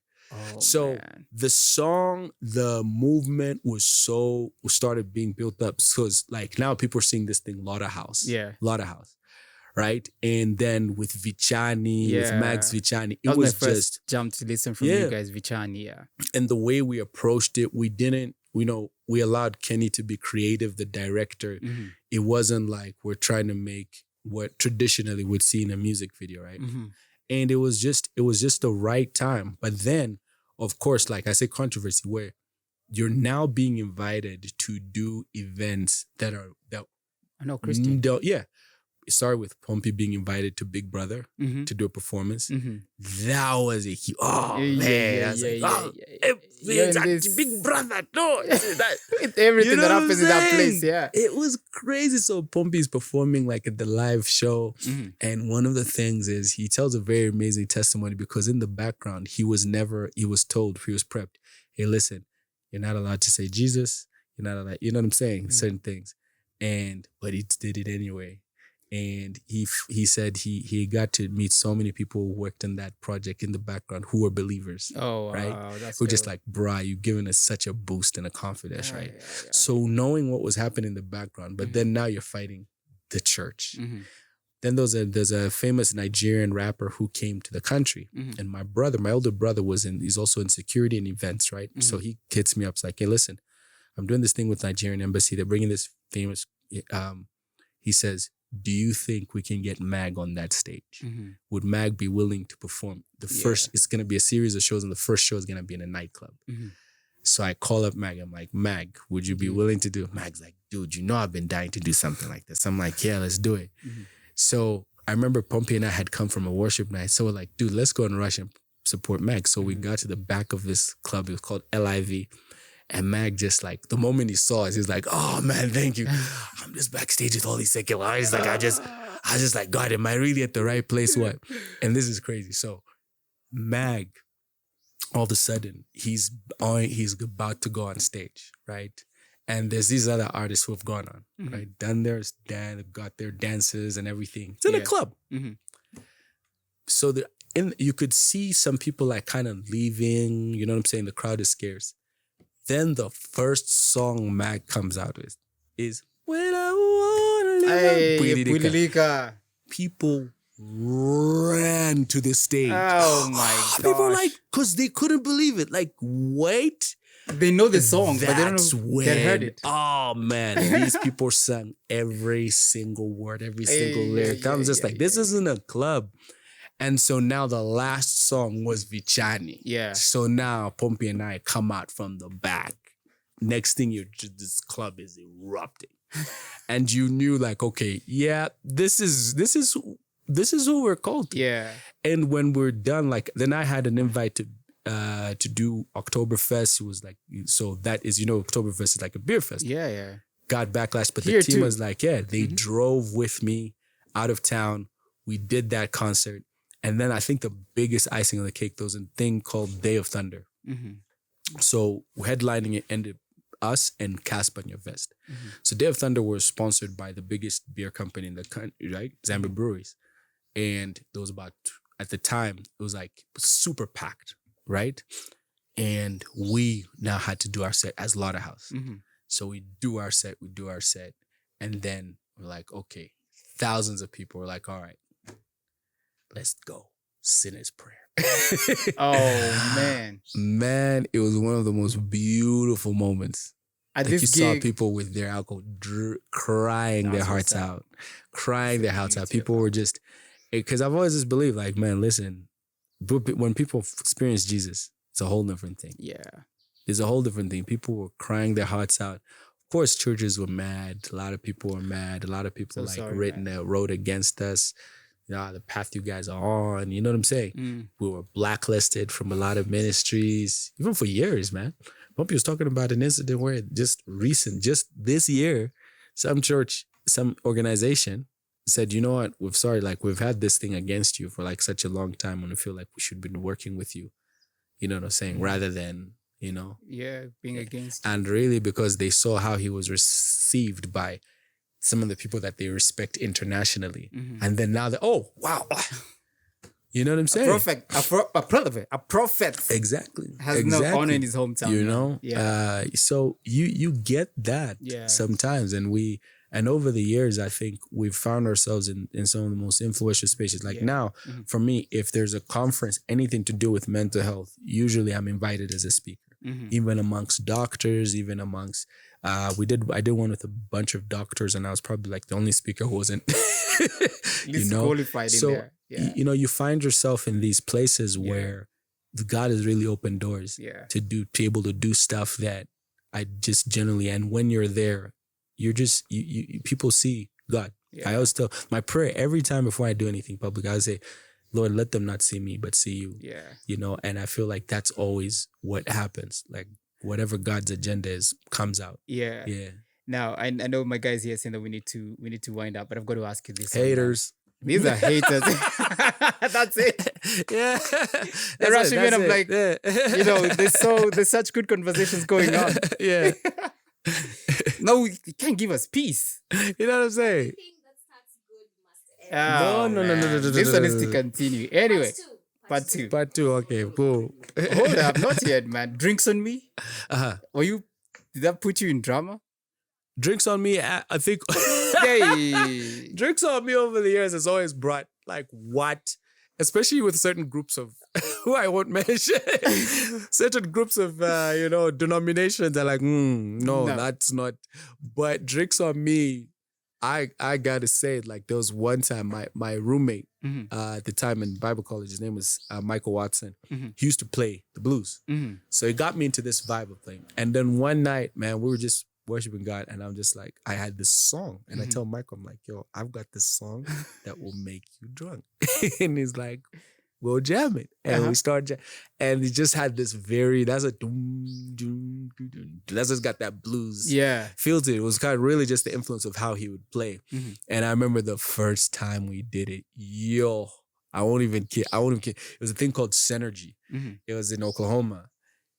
We played that song for 2 hours straight. One song. I'm just not kidding. Drinks on Me. Yes, because it just, people wouldn't stop dancing. People wouldn't stop running around. People wouldn't stop. And the pastor started praying for people there. People started getting healed. Drinks on Me. Man. I'm like, people, y'all don't know where this music comes from. Yeah, I remember a friend of mine called me. She was like, Mose, is Abel your friend? I was like, we talk. I'm really struggling with this song, Drinks on Me. So basically, look, there's if you want to argue about it, think about it. When Jesus did the miracle, who provided the drinks? See, it was Jesus. It was Jesus the best. is like, allow me to provide the drinks. Bring me the water and I'll give you the drinks. You know what I'm saying? And he basically says, hey, whatever I'm about to give you, you won't thirst no more. You right? So it's taking metaphors in what we know commonly said. And then turning that around and using it for what its purpose should actually be. Yeah. Bro, I love it, man. I love it, man. So, guys, the moral of this story is you've got to let Jesus hook you up with a drink. Yeah, that's true. And you will not thirst anymore. That's true, man. These have been good conversations, man. It has been very good conversations. I've enjoyed myself. Thank you. Thank you for having me. No. We need a part 2. I mean, we do need a part 2. Like, I'm always like, by the time these guys are telling me to wind up, there's like so much more we can talk about. And what I like about podcasts is we're really not. Why do we need to rush? Yeah. We can talk, but these guys clearly have an agenda. They have an agenda. Yeah. I think y'all need to pray. Yeah. Seek the Lord. Yeah. Then come and tell us whether we should end or not. But bro, it's been so good having you, man. Nah, thank you. Thank you for having me, man. And I'm really looking forward to you stay here. Now, we do need to make that project happen for Father's Child. And, a big shout out to your fam. Thank you. You have 3 kids? I have 3 boys, 3 boys? 3 boys, man. Bro, you can imagine what my house is like. I can't imagine because I have 2 girls and a boy. But the middle one who's a girl, like she is. Yeah. She's not girly in any way. Really? No. Oh, man. My sons, I don't know how. I realize everything in my house has to be used for creative purposes. Let me just tell you this. We were inside the house the other night playing basketball. Now, in the house. How we're playing basketball? So here's the thing. So my wife goes, listen, so you know how women sometimes all of a sudden, you always think you have enough money, but then they come up with a project. Yeah. Right? Just out of the blue. My wife's like, let's take like furniture. I like the furniture, but I want them to be a different color. So we're going to take out all the furniture in the living room. Yeah. So now we have this spacious living room, right? Where there's no furniture because it's gone from... It needs to be utilized. Of course, we played basketball. we played football. And I think she enjoys that because she just gets to sit down. Man. And they're just like, we played basketball in the house and we're doing shots. Oh, bro. And it was, so we have these great times. Like my kids, I kind of realize now that my kids end up liking the things I like. Yeah, they're such boys. The next time you come, you have to come with your wife and kids. I should, eh? Yeah. Because I think, oh my goodness, this is, I've seen your yard. It's a kid's paradise. My kids will be like, why do you never bring us here? Do you love us? Your friends? You don't love us? They have daddy issues because I'm telling you. I was talking to Pastor TC, like, he's always been saying, you should come with your family. I'm like, yo, so let's make it happen. Yeah. Those tickets ain't cheap. Let's go. TC is a fake friend, man. We'll make it happen. But thanks for coming, bro. I appreciate it, man. Thank you for having me. I really have had a great time. This has been great, man. Yeah. And of course, for you, thank you so much, guys, for listening. Thank you so much for watching the DJ Mo's podcast. Today I've been hanging out with Abel Chungu Musuka. I didn't even ask him if Esther Chungu is his sister. No, that's the most commonly asked question. She's my young sister in the Lord. That's it. We share the same middle name. Yeah. Yeah, so Chungu is like both our middle names. Because she's Esther Chungu Mavanga, now Nyatando. Yeah. So, but like, because of just the way that she's come up and everything like that, I've known her for years. Yeah. Yeah, I just basically adopted her as my young sister. Bro, so my older sister always calls her like, oh, hey, we're having this family function. Abel's no longer the last born. So I'm the last born in my family. Oh, me too. Go man. for real. Hey, yeah. Nice. Back home we call it Kasuli. Kasuli. Like, Kasuli is a title for it. Here it's Kitinda Mimba. What? Kitinda Mimba. Kitinda Mimba. Sini Kitinda Mimba. Yeah. Kitinda Mimba. Mimba is womb. Yes, Mimba, yes, because I know womb, like what? Yeah. So Kitinda is last one. Oh, really? Yeah, last one of the womb. Koli Bopi, eh? Okay. Yeah, that's wow. it. And it's confirmed with my Swahili guys. Wow. That's it. It's been real, bro. Hey, man, it's been great. Thank you. Looking forward to having you again. Yeah. And man, God bless you and your wonderful ministry for music. And keep going to those clubs, man. Yeah. I'm telling Ish. Tell them drinks and Jesus. Gin or